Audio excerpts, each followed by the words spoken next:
Kapag narinig mo ang salitang diktador o diktadoryang pamumuno sa isang bansa, ano kaagad ang maiisip mo? Gahaman sa kapangyarihan? Magnanakaw sa kaban ng bayan? Marahas? Brutal?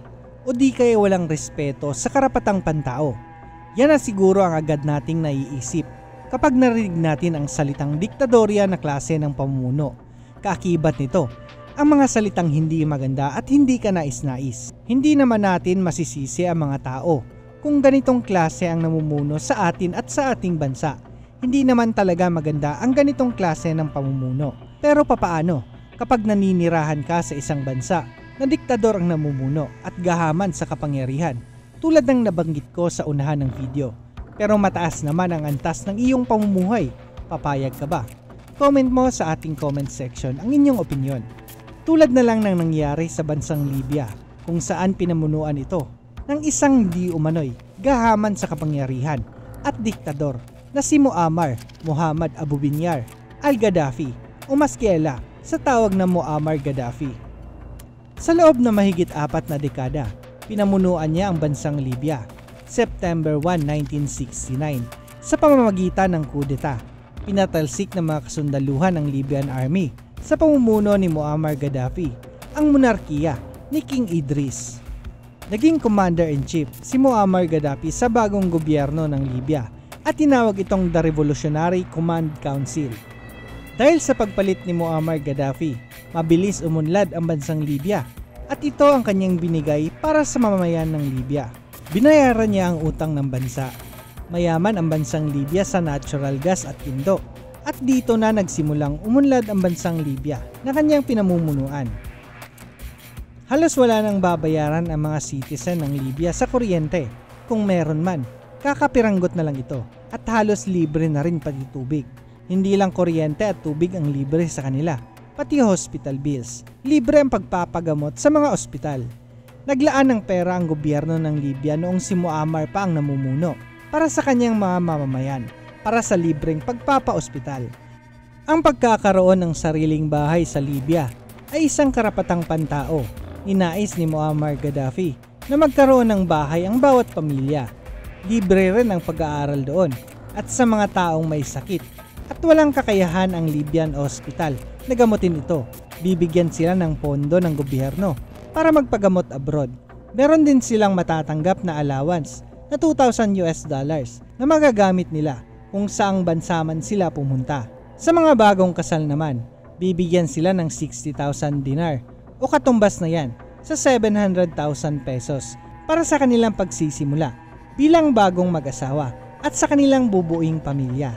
Walang interest o tubo kapag nag-loan ka sa mga bangko at ito ay isang batas dahil na rin ang mga bangko sa Libya ay pagmamay-ari ng gobyerno.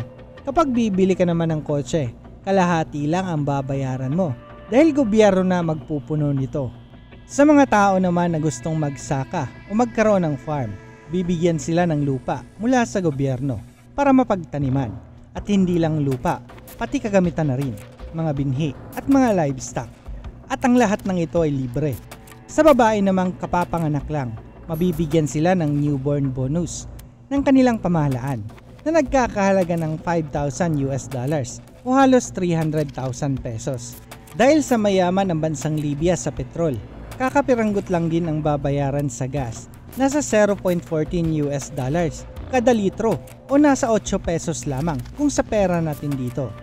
Dahil sa isang disyertong bansa ang Libya, nagpagawa si Gaddafi ng pinakamalaking irrigation project at tinawag itong The Great Man-Made River. Isa itong networks ng mga pipelines na nagbibigay ng halos 70% na supply ng tubig sa buong Libya.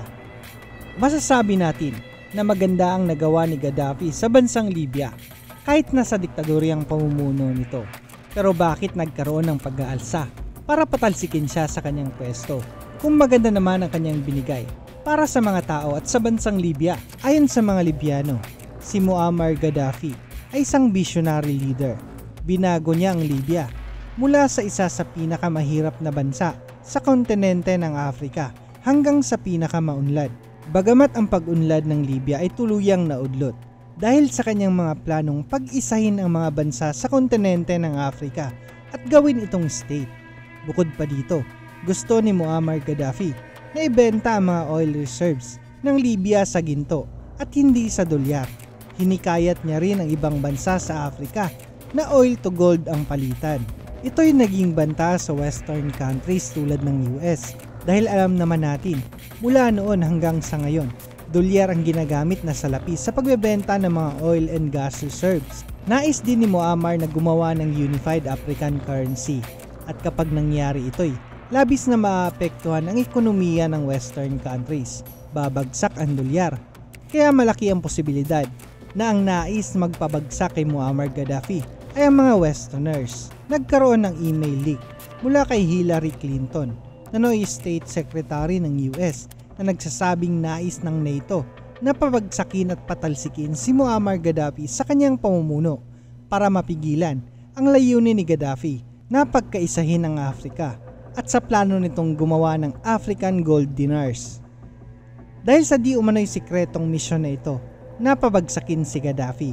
Naglabas ng iba't ibang propaganda na kalaunay umabot sa isang pag-aalsa ng mga Libyano para patalsikin si Gaddafi. Noong February 17, 2011, ang malaking protesta ay nauwi sa marahas na labanan. Maraming nasawi sa pag-aalsa na ito.